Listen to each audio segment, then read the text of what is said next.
Welcome to the Concordia Publishing House podcast, where we consider everything in the light of Jesus Christ, who is the same yesterday, today, and forever. I'm your host, Elizabeth Pittman. In a world with increasing concern for the mental health of our young people, it's critical that we provide our children with proper education and practices to promote mental wellness. Most importantly, though, we must undergird this instruction with someone everlasting and steadfast, Jesus Christ. Today, I'm pleased to welcome Dr. Belinda Karge, Dr. Kara Bratton, who, along with Dr. Jeremiah Stokes, are the authors of Resilient Minds, Christ-Centered Mental Health Curriculum. Before we start our conversation with Drs. Bratton and Karge, I'd like to thank our friends at the LCMS Foundation for their support of the podcast. How can your congregation turn significant financial gifts into a long-term funding source that blesses your church for generations? The LCMS Foundation was created to provide professional investment services to LCMS churches, schools, and RSOs. They've helped hundreds of congregations create, manage, and grow endowments using investments tailored to each congregation's unique goals and financial needs. And now they'd like to help yours. Learn more at lcmsfoundation.org/podcast. I'd also like to thank our friends at Concordia University Continuing Education.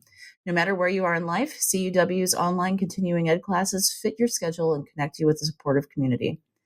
CUW offers flexible opportunities to deepen your Bible knowledge, explore church history, and enhance your ministry skills. Invest in your personal and spiritual growth by visiting cuw.edu/continuinged to view the full course list and sign up today. Now on to our conversation with the authors of Resilient Minds. Welcome to the podcast. I'm glad to have you both with us today. Thank you for having us. So the Resilient Minds curriculum is so incredibly needed, and it came at a great time given everything that has gone on these last several years that our students have experienced. And I know personally, I have a middle school student, and I'm so excited to see this. And there are so many things as I've been flipping through it. I'm going, yep. Tell us a little bit of, I'm recognizing all these things. So this might just be my personal therapy session for the next little bit. So tell us a little bit about what you were doing that kind of sparked the interest in putting together this mental health curriculum for students. Well, I'll jump in. Just so you know, this was actually conceptualized and developed before the pandemic. So the pandemic had not hit. Dr. Jeremiah Stokes, who is a licensed clinician, was working at Concordia University Irvine with me. And we were talking one day just about mutual interests and could we write together? You know, if we wrote, what would we write?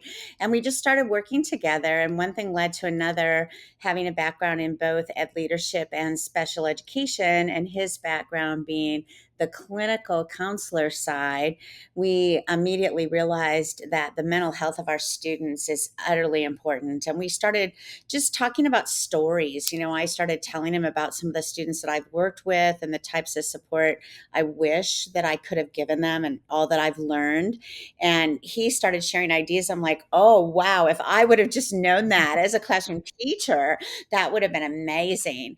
And so then we went down this path of thinking, you know what, maybe we need to develop a curriculum that really is based for classroom teachers, because there's a lot out there for counselors, but there's not a lot out there for classroom teachers. So that's really where the journey began. And then as we were working and developing, pretty much what happened was Jeremiah has a very, very busy clinical practice, and he ended up resigning from Concordia University Irvine and going full-time with his practice with adolescents, which meant that he didn't have a lot of time for writing. And so I contacted Dr. Bratton at that point. We were colleagues at Concordia. I knew of her work and knew of her love for the topic as well, and the background in special ed. And it was an easy fix because we're kindred souls. We have lived that world, although not walking side by side, but together in the special ed terminology. And so the three of us then came together and really decided, let's move forward. And early on, we were going to do a secular version, which we still may do. But we just couldn't write it without having the biblical perspective. It's who we are. It's what we're made of. And so that's why we decided Resilient Minds should definitely be a Christian focused. And our first place we approached was Concordia Publishing House, just because of the reputation. And we were very fortunate when Concordia Publishing House said that they would go ahead and move forward with it. Yeah, and if I could just add to that, as Belinda said, I was an adjunct in the EDD program at Concordia at the time, but I was working full time in special education for Lutheran Special Education Ministries. And what I was seeing around that same time and a couple of years prior was an increase in the number of schools contacting us about, behavior challenges, which, again, kind of coincides with mental health. And I found myself a lot of times having to say, this isn't my area of expertise. I don't know. And one thing about me, I get really sick of saying I don't know. More than a handful of times. I'm like, okay, if I don't know, then this means this is something that I need to kind of dive in. So I really dove into, student behavior, how teachers can work with challenging behavior in the classroom, which obviously again has correlations and connections to mental health. So then, when Belinda and Jeremiah asked me to team up with them on this, it was just, natural for me and just very exciting to get to learn from Jeremiah more about, again, that clinical perspective of mental health in addition to what I had done in special education. Yes. Belinda, you mentioned that bringing faith into it, it's part of who you are, and you just couldn't start without going down that path.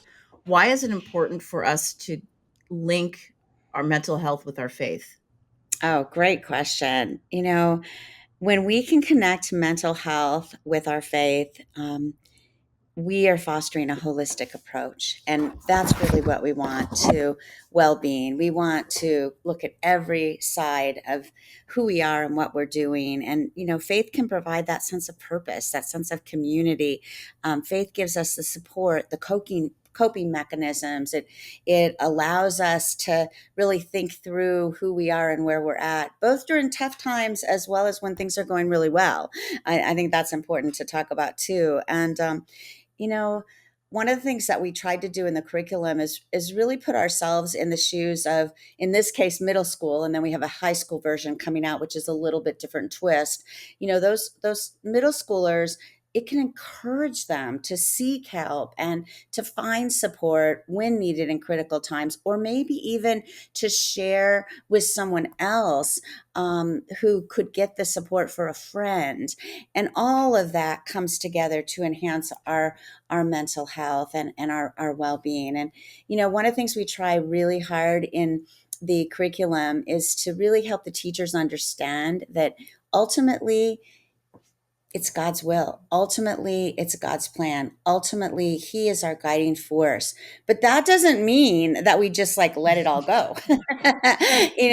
We have to do our job in supporting the students we work with, and the students have to do their job in learning about faith and understanding how faith works. And just a quick story: I used to work as a layperson with youth, and one of the young men that was in our youth group, got in some trouble later on. He was in the youth group when he was in middle school, but he got in some trouble after he graduated from high school, and he was in prison. And I went to visit him, and he's actually turned out to be a great kid, and things have really worked out for him. But the day that I went to visit him in prison, he said to me, he said, Belinda, all those verses and all those silly songs, I remember them. They go through my head all the time. And he's like, that was in 8th grade.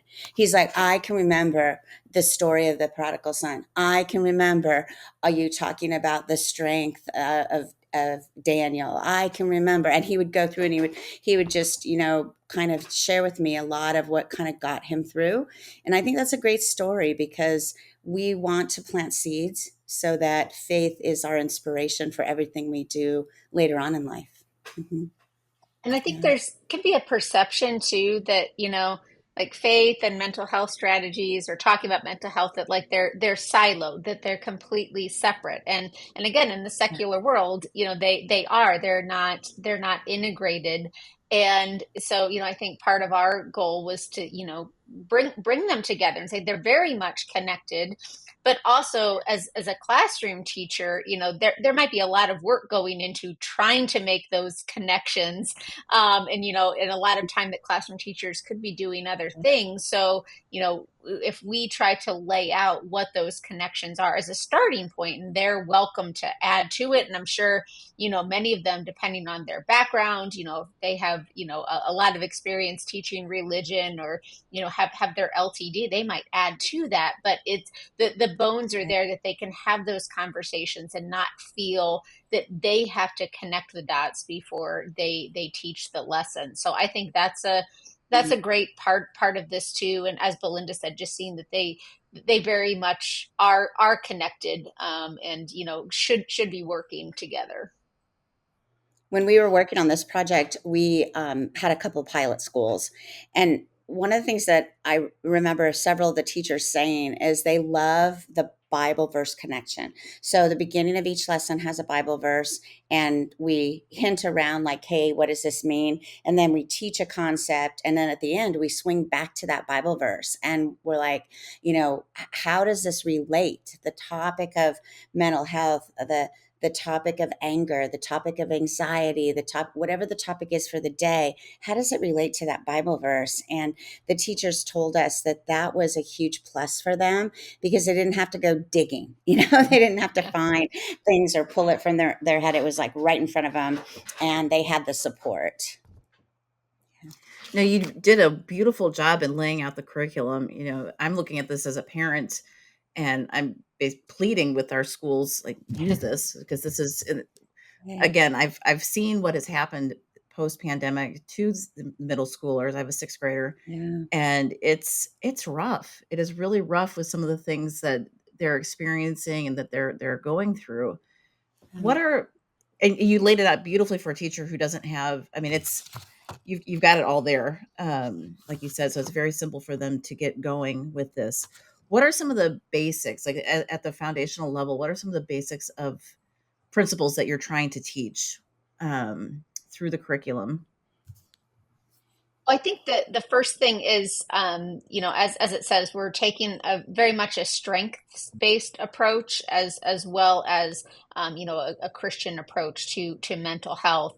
And, by that we mean, when we think of mental health, so often you think of what's quote unquote wrong with somebody, and you think of like a disorder. And so, taking that strength based approach and being able to incorporate things that, like, we're all fearfully and wonderfully made, that we can point that out. So it's what are the strengths in somebody, how can we capitalize on those strengths, and just kind of also normalize conversations about mental health. I think that's a huge part of this. And research shows that when it's normalized and conversations are happening, that our youth and adolescents are doing much better. So we're not diagnosing. We make that very clear. That is not the purpose of this. The purpose is also not to replace students who may need counseling. It's a baseline for all students to just engage in conversation. And I think too, for teachers to hopefully start to feel comfortable talking about this, because I think just like students may not feel comfortable discussing these topics, sometimes teachers shy away. And as Belinda mentioned, when we were piloting this, some of the teachers, were uncomfortable engaging in conversation, and uncomfortable hearing students talking about mental health challenges, talking about anxiety. And so a couple of them said to us, well, we just kind of skipped that part, or we skipped that conversation because we weren't comfortable.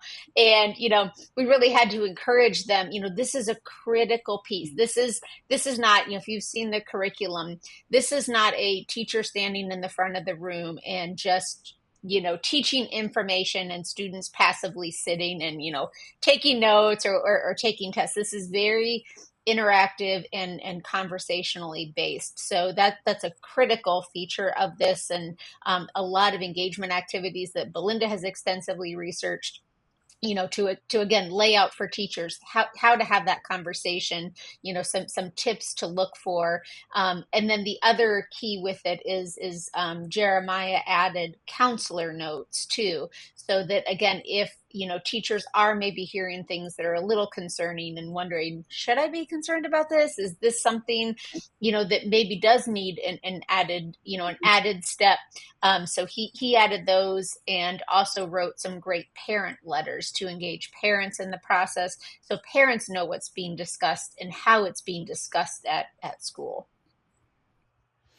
And just if I could jump in there, you said you had a middle schooler. So you know that one of the best ways that we can allow them to learn is for them to talk.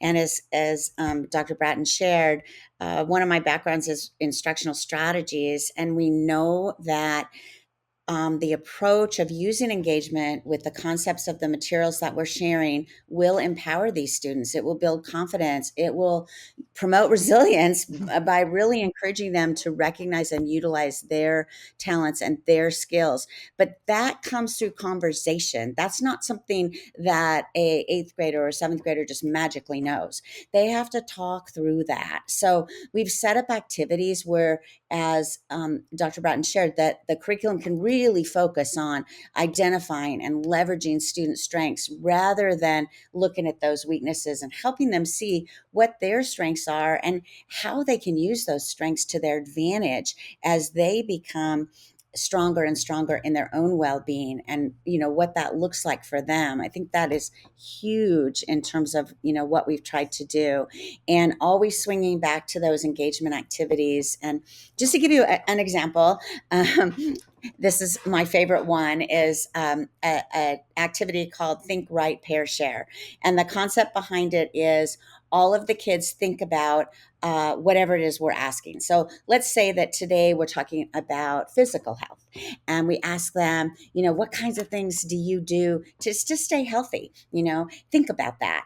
And when you're ready, let's jot some things down. And so we ask each individual student to take a minute and to think and to jot things down before they say anything to anyone else, just to jot it down. That's the accountability piece.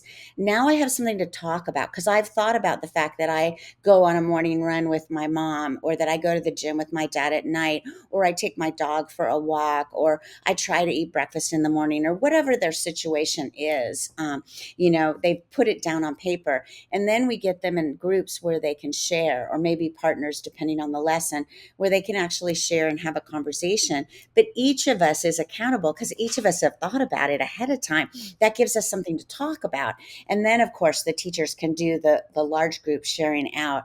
But once we start to dig in strategies like that, that really help kids process, that's where we see the depth of knowledge and the learning that's taking place through the curriculum.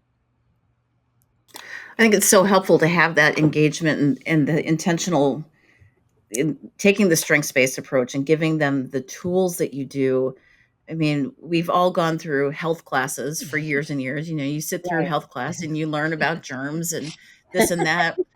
Uh, and caring for your mental health is just as important. And I think it's so Mhm. cool that we have this piece now, because once the students have the words to identify what they're experiencing, what they're feeling, it Mhm. definitely helps get them to the help that they need. Right. And if we just ignore it, like you mentioned, if you're uncomfortable talking about anxiety, it's not going to help our students if we aren't digging in and giving them the language that they need to really process that. Mhm. Mhm. Yeah. Definitely. I also like the fact, so the student book is really fun. I was talking with some other adults, and we were looking at the student book, and we're like, we want one of these because it's a really, you talk about the engagement. You have the engagement in the classroom, but then you send the students home with a piece that when they're done, I could imagine students, I'm hoping my son's school will eventually go through this, but I could see it sitting on their nightstand or on their shelf in their room. And when they are feeling something, they've got a great resource to go back to. Talk about how you develop the student book and what your hopes are for that for our kids. Mhm. I think Well, go ahead. no, go ahead, Dr. Karge. There's a couple of pieces here. One of the things is related to that instruction piece. Like, we wanted to make sure that what is being covered is something that can be remembered. And so we know that, any of us, when we learn something, we take information in, we do something with it, and we kick it back out. It's processing. So we wanted to make sure that there was a way for students to process. So it started at the very beginning when we first introduced that Bible verse, just having like a doodle page. I mean, you'll notice in every single lesson, there's a fun little doodle page where they can take out, colored pencils and just, kind of doodle as they're thinking, or maybe, like you said, if it's on their nightstand, they can come back to it and just kind of be looking at that verse and sharing the information, but then also capturing the big ideas of the lesson. Like, I always say when I do teacher training, when you're driving away, what are the big things, like the three things that you really remember from today's class? So it's the same thing with our middle schoolers. It's like when they leave us, what are some things they can remember? And sometimes we have to prompt that. So that's why we came up with the student book, as they have a prompt. They know the big ideas. They have the Bible verse here. They have the opportunity. The other thing you probably noticed is that in every lesson, we teach a strategy. And many of them are strategies that Kara and I have learned from Jeremiah. Meaning there's, strategies that he does with his counseling. Like early on in the curriculum writing, I would just pick his brain and just say to him, so if you have an adolescent who comes in and this is the issue, what would you do?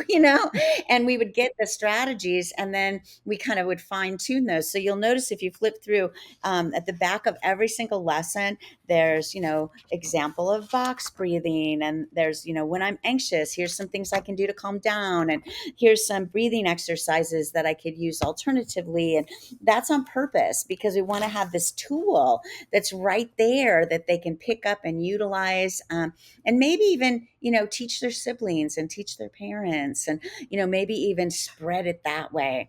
So this little tiny tool became very important to us, and it was a must. Like, it was one of the things we really wanted to talk to Concordia Publishing House about, and we're so thankful that they agreed with us that the students needed something as a keepsake that they can walk away with, that they can hold on to, that each lesson they can put their thoughts. And by the way, in the teacher's book, we've said we don't recommend collecting these. Like, if you want to collect them to keep them on a shelf just and repass them out, fine. But we don't recommend you like reading all of this. Like, we recommend these are kind of like a private journal. It's the student's business. It's really, if somebody chooses not to color while they're reading the Bible verse, they don't have to. If somebody chooses not to do something, we're not going to push it. But it's all there. It's an open invitation for them. Yeah. And I was going to add with the strategies in every lesson too. And I think while this isn't something we intentionally designed, again, as we put those in there, I think they're just as helpful for the teachers sometimes, because again, depending on the teacher, they may have those strategies for themselves, but they might also realize in teaching the lessons like, oh, this is a new strategy. This would help me. So there's nothing about this that's exclusive to this age group, that wouldn't work for an adult. And, so often too, when I was working, very directly with, K-8 or K-12 schools, you would see, teachers kind of getting escalated as kids are getting escalated, and then I always say, now you have a power struggle that, how many times have you won a power struggle against a 5-year-old, so we don't want to get to that point, so it's important for the adults to also have strategies to say, okay, maybe I need to, I'm experiencing anxiety because of this situation I'm in as a teacher. So I may need a strategy before I can kind of appropriately respond and appropriately deal with this situation. So I think, in essence, it's just as much for the teacher as it is the students. And we want teachers, again, modeling those and, showing those to students, not being afraid to say, hey, you know what, I'm feeling kind of anxious. Like, let's all engage in, let's take a minute and do some box breathing before we go into this next activity. So they're not meant to just be part of the lesson, and that's the only time you talk about it. But, the more teachers can really integrate and model that for students. And if you're doing this across your whole middle school, there again, there's common language, there's common strategies, and then it's more likely that kids will engage in those when they need them to. Mm-hmm. And also Well, meeting definitely. them in a large group. One of the schools who piloted was down in Texas, and their pastor was telling me that they had a situation where one of the youth in their that's enrolled in the school was in a terrible accident, and they found out right before chapel. And so they had brought all the kids in the school together for chapel, and before they told them about the accident, they used one of the strategies is called stomach breathing, where you put your hand on your stomach and you just feel your stomach push out and in as you breathe and just relax. And they had one of the middle schoolers who had been taught this get up in front of the group. He was like an AS leader, Associated Student Body Leader. Get up in front of the group and just kind of relax everybody and calm them down and just say, some of you have heard, we have some bad news to share. And this pastor was telling me that he thought it was just really God's blessing that the students knew that and were able to use that strategy in that moment, that they had learned a couple weeks ago. It wasn't something that they had just learned that day. It was from a couple weeks ago. So another example that shows the importance of all of this. What are you hearing from schools that either have started? I know you've had your pilot, and now it's been out for a while, so we've had a chance for some schools to get into it. What are you hearing from teachers after they've spent some time with the curriculum? Mhm. One of the biggest things I've heard is that when students learn that their internal dialogue shapes their emotions, that becomes a huge issue. And I know I'm a little ahead. We had talked about lesson 9 prior to coming on the call, but that lesson particularly, and I had a counselor say, we made the decision to move that lesson up and do it earlier in the school year, because we wanted to really get into the positive self-talk and how that can lead to better emotional regulation, and how everything we do in terms of coaching for resilience comes from that strength-based approach and the positive. And while negative thoughts, they can contribute to feelings of anxiety and depression and stuff like that, we would rather they go the route of the positive and what that looks like. So I had one school who went that route. I've also talked to another school that's using it.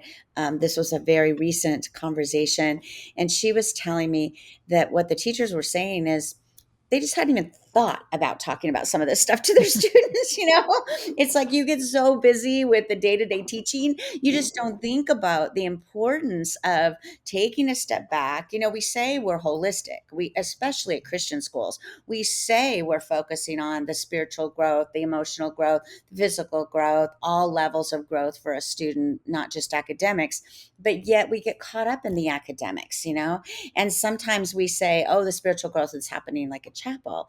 And that's not the case. It's happening throughout the experience at a Christian school.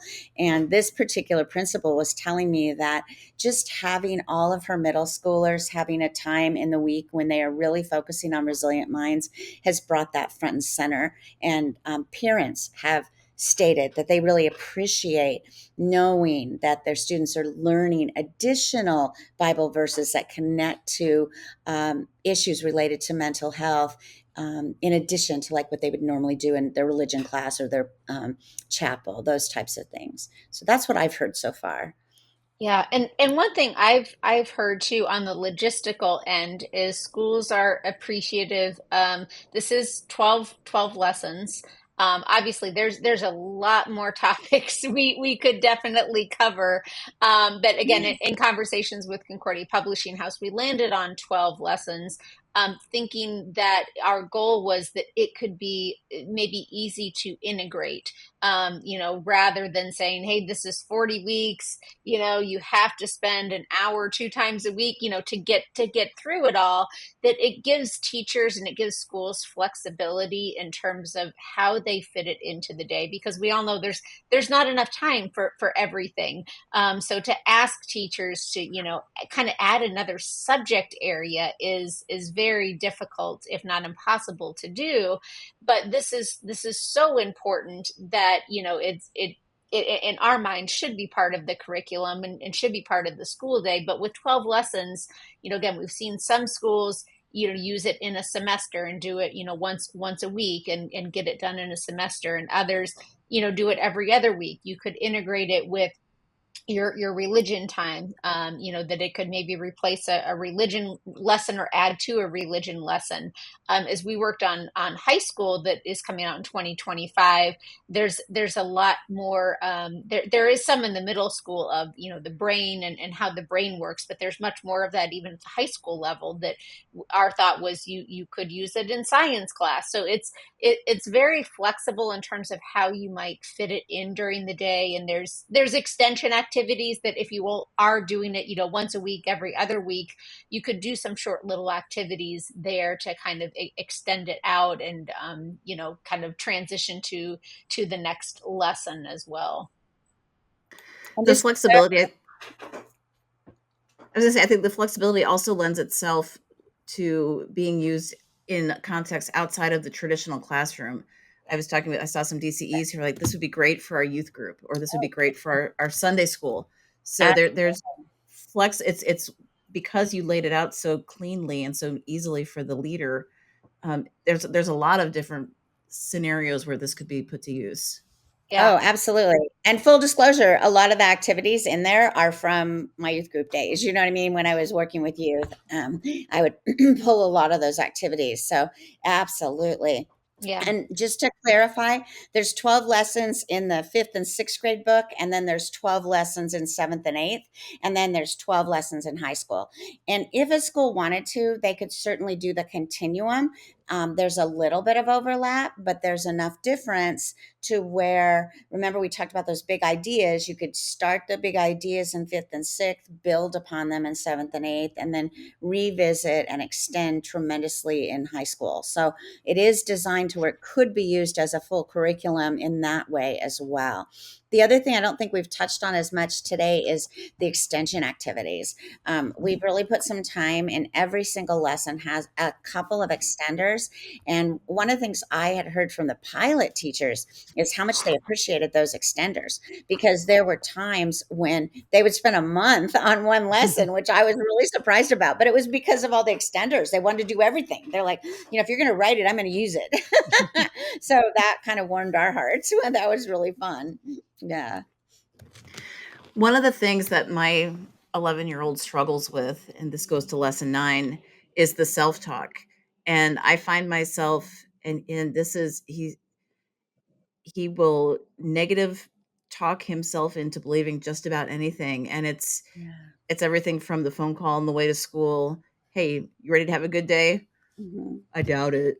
Or, it's like, no, let's reframe how we're thinking about it, because how you talk to yourself matters. Tell us about why this is so important, and how we can, and how you mentioned it earlier, it affects everything else. Mm-hmm. Mm-hmm. Yeah. Well, I think like we talk about in that lesson, it's part of that, like to use Jeremiah's term, that, that cognitive behavioral triangle, that starts with our thoughts, the second that we wake up, or maybe even subconsciously those thoughts we're having, when you wake up and you're just not in a very good mood, and you don't really know why. You're just like, you're having, you just wake up, you're like, you're already thinking, oh, this is not going to be a good day. Yeah. And how that then impacts your feelings and your emotions, and that does, impact your behavior. And, the thing about the brain is, that it gets in those cycles, and your brain is going to, use those same neural pathways over and over that it's used to using. So, if it's used to responding in a certain way, or it's used to, okay, I have this negative thought, like, oh, today's going to be horrible, I have a math test, and then by the time you get to school, you're just grumpy. And then maybe a behavior happens because you're grumpy, a student just, slams down a book, or, something like that. So, again, the brain gets used to those responses and just automatically will kind of respond in a similar way, because that's what it's used to. So it really is just restructuring those pathways of the brain. So what does the brain default to when we're feeling those things, when we're, acting in a certain way? So changing that thought process, changing those thoughts from the very get-go, and really systematically, and that doesn't happen naturally. So again, we have to start with that, start with changing our thoughts. Like, how can we think about this in a positive way? And that doesn't mean we ignore challenges by any stretch, or just like, oh, everything's sunshine and rainbows all the time. But again, how can we approach this in a positive way? And then getting students to see, when we rethink something in a positive way, how does that change our emotions, to maybe be more positive? How does that change our behaviors? And if we, talk about that and practice that over and over, then again, the brain eventually can default to, okay, this is happening. This is a challenging situation, but, I know how to respond. Like, I'm going to respond in a more positive way. So it really is a whole cycle. And again, just that's also where understanding how the brain works in general is a very important part of this. And that, again, middle schoolers can begin to understand that and really see, like, oh yeah, this is, it's nothing that I'm doing wrong. Like, this is how God designed our brains, but God also designed our brains, to be able to grow and to be able to change, but we have to help them to do that. So that whole process that Dr. Bratton's talking about is cognitive restructuring techniques. But added on to that, what I think is really a blessing that the curriculum does for teachers is add the biblical practices. So when you have conversations with young people who are having those negative thoughts, tie it back to biblical practices, and then create a real supportive environment where students feel comfortable expressing their thoughts. And that's where that engagement we cycle back to is sometimes the easiest way, maybe not the best way, but the easiest way for them to express thoughts is with their friends at the beginning, and then that will lead to an opportunity to chat it up with an adult. And how important that is. But we tried to be very intentional about the biblical practices.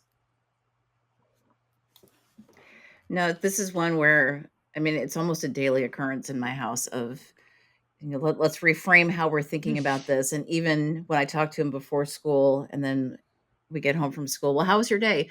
Oh, it's actually pretty good. Like, okay, remember this morning when you were trying to tell yourself it was going to be awful? It didn't pan out that way, right? Yeah. And just trying to reinforce, like, there are good things that are happening, and let's focus over here, where we can. Yeah. Well, and one of the things too, when I talk to teachers about similar discussions they're having with students, is I encourage them to really think about the way they're asking the questions, because sometimes we're not asking the question in a way to get the response that would help the student literally restructure the technique. Like, what's something positive that you think is going to occur today? What are you looking forward to today? Today is a block schedule, and I know you have science and you love science. What are you guys doing in lab? Do you know yet? Just totally restructuring how the questions are asked, because it is a default where kids do want to just go back to, I don't know, it's going to be terrible. I'm not looking forward to going, We learned, my husband and I learned a long time ago. Yeah. My oldest is 18, but when he was little, you don't ask the question, the generic, how was your day? Because all you're going to get, fine, Right. good. Yeah. So we learned, like, okay, what are those specific questions that we can ask, to your point of getting into some of the nitty gritty? Yeah. Absolutely. Yeah. And I'd heard a leadership speaker, and this is not part of the curriculum, but this made me think of this. And he talks about the three questions that they always used around the dinner table every night with their kids. Again, rather than the "How was your day?" And so one of the questions was, what did you learn today? And it wasn't, did you learn anything today? It was, what did you learn today? How did you help someone today? So kids, they had to come up with something to do, a way they help someone. And he said, and if you can't think of a way, then you can help your mom with dishes, or, help your mom. And he said, it's not meant as a punishment. It's just meant as like, hey, there's still opportunities to help. And so I want you to be actively helping every day, helping someone, no matter how small. And then the final question was, what made you laugh today? And I that stuck with me, because again, it's just three positive things, but like you said, very specific. So they had to think, and the parents answered those questions too. So he said, it really, created some rich dinner dialogue, and it's something that his kids are now in college or post college, and it's something that's stuck with them as well. What made you laugh today is one of our go-to questions for the boys, because usually you'll get some silly story that happened at lunch or over Yeah. recess or what have you. So it's kind of fun to see. I I love think that. also One of the also things, oh, I'm sorry. go ahead. No, go ahead. One of the things in the curriculum, our theme is resilient minds. And so we want to help kids develop resilience. And one of the things we try to do is encourage self-care and teach them the importance of like just physical basics, rest, activities that give them joy and relaxation. And I was talking to a school that potentially are looking at purchasing the curriculum. Like I had just sat down with them and showed them samples of the books, and we were just talking about the curriculum. And one of the things that came up is they said that would be such a great thing because so many of their kids are so uptight. And when they get home, the first thing the parents want them to do is jump right into homework and jump right into, swim or club soccer or, whatever they're doing. And they're just like so uptight, and helping them just figure out, what brings them joy and relaxation, and using some of those techniques, and encouraging parents to allow the students to use those techniques for 10-15 minutes before they launch into, their club swim or their homework or whatever it is that you know, kind of brings the parent joy in helping them get to, and isn't always something the students find as joyful at that moment. Yeah. So. Why is it important that we should help our students develop resilience, and what does that look like? And how can we help as parents? How can we help with that as teachers? How can we help our students on that front? Well, I think like we've talked about a little bit already, but we use the analogy in the book or in the curriculum, but resilience is a muscle. It's not something you have or don't have. It's something you have to practice, and again, your brain practices to kind of get used to it and to grow. And again, we want to put those strategies in place so the brain has a more automatic response that is positive when it experiences challenges. And if you think about that whole idea of Carol Dweck and growth mindset versus fixed mindset, where it's not just, oh, this is something that I can't learn, I'm just not resilient, it's not going to happen. It's no, everyone, we have a growth mindset, we can develop this. We can put the strategies in place to grow in this and learn how to deal with challenges. So two things always jump out to me. One, I think we're seeing in this generation, and statistics back this up, that adolescents and teenagers and even young adults are they're not willing to make mistakes. Their risk taking activity has sharply declined even since right before the pandemic, and the pandemic has just increased that. So they're less willing to take risks that may result in making a mistake. So part of that is, kind of reframing that, again, mistakes are okay. Everyone's going to make them. They're opportunities to learn. But like maybe to me growing up, that was just kind of a given. Now, maybe part of that was my mindset. Part of that was my upbringing. But right now we're seeing kids that's not the norm for them. That's not, and there's a lot of reasons for that. So I think part of that in our lessons on resilience is, kind of teaching that it's okay to make mistakes, and how can we learn and reframe, and how to grow from those mistakes. The other thing I think from a home perspective, and parents and teachers, is parents are much more, I'm generalizing, but a lot of times kind of jumping in and trying to fix things for kids, because like, oh well, that makes him anxious, so I'm just going to do it for him. Well, that actually makes it worse. And research shows that over and over again. So we're taking away those opportunities for them to build and practice resilience when parents or even teachers jump in thinking they're helping and, really take away those opportunities. So that's one thing, I always say is just, allow that little bit of productive struggle. Obviously there's a limit to that. You don't want, adolescents to be in unsafe situations. There are times you have to jump in, but it's just, again, kind of unlearning so that they relearn how to be resilient and how to make mistakes, and that it's okay. Mm-hmm. I think I would add to that by saying how we help students develop resilience is we teach them these coping strategies. So we equip them with skills to really manage stress and adversity and challenges coming up. As Dr. Bratton was just saying, we encourage problem solving.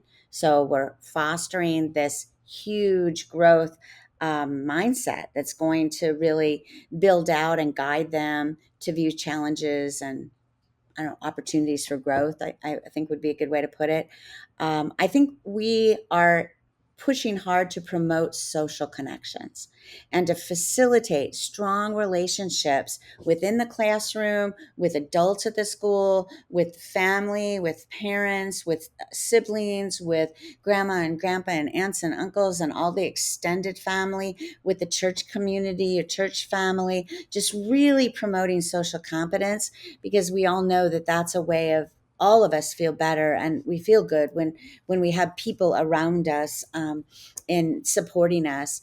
The other thing I thought a lot about is we need to do a better job modeling resilience, meaning as the adults in our students' lives, we need to be telling them stories, telling them about our challenges, telling them about a time when we were really persistent and things worked out. I think that's the way that we help students develop resilience. And then finally, the one I've already shared was encouraging self-care. I think that, hopefully if we can teach them some strategies that will really support them mentally with their own wellness, we won't have as many of the negative conflicts that we see in the news related to adolescence. Yeah. It's a tough age. I have all sorts of memories back from my middle school days, but I think it's so important that our students learn these tools now, and so I really appreciate what you've done in putting this curriculum together. As we wrap up, what advice do you have, or what would you say to schools who are kind of debating, should we jump in and bring resilient minds into our classroom?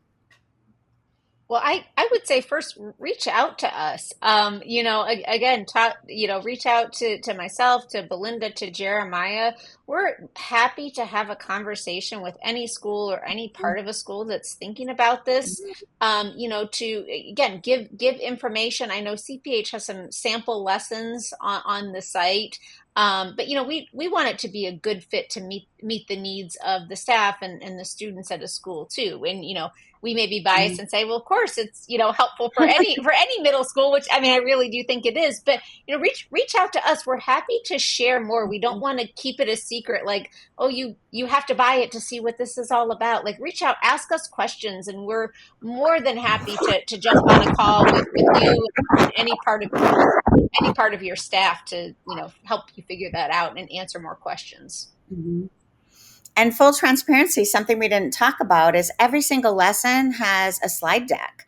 And we put a lot of time into those PowerPoint slides so that teachers don't have to spend a lot of time with it and it's ready to use. And so you can focus on the practices. And by integrating the practices, we can help students build the resilience that they need to navigate those life's challenges. It's there for you to utilize, and we tried really hard to just kind of dump our brains and give ideas that we thought would be very beneficial. And as I said at the beginning of the call, I've learned so much from Jeremiah, just brainstorming and listening and seeing the connection between counseling and teaching and how important it is to remember this is for teachers. This is a beginning. It's an introduction. If you have kids that have real deep challenges, they probably are going to need to be referred to the pastor or the counselor, whatever system you use at your schools. We're not trying to replace that. We're just trying to educate before we get there. Mm-hmm. Like I said, we spend all that time in traditional health class learning about germs and viruses and everything. And this is just as important for the health of our kids. So thank you so much to the two of you and to Jeremiah for the work that you've put into this curriculum for our schools. We will link to the curriculum in the show notes so you can learn more about that. And it will also show how you can get in touch with the authors if you're interested in learning more. I encourage you, if you're a teacher, if you have middle school, high school students, or if you even work with them in any capacity and you care about the middle school students, check it out, share it with your school, share it with your church. It really is a wonderful, wonderful resource. So, Kara and Belinda, thank you so much for being with us today. Yeah, thank you for Thank having you. us. It's our pleasure. Many blessings on your journey. Till next time.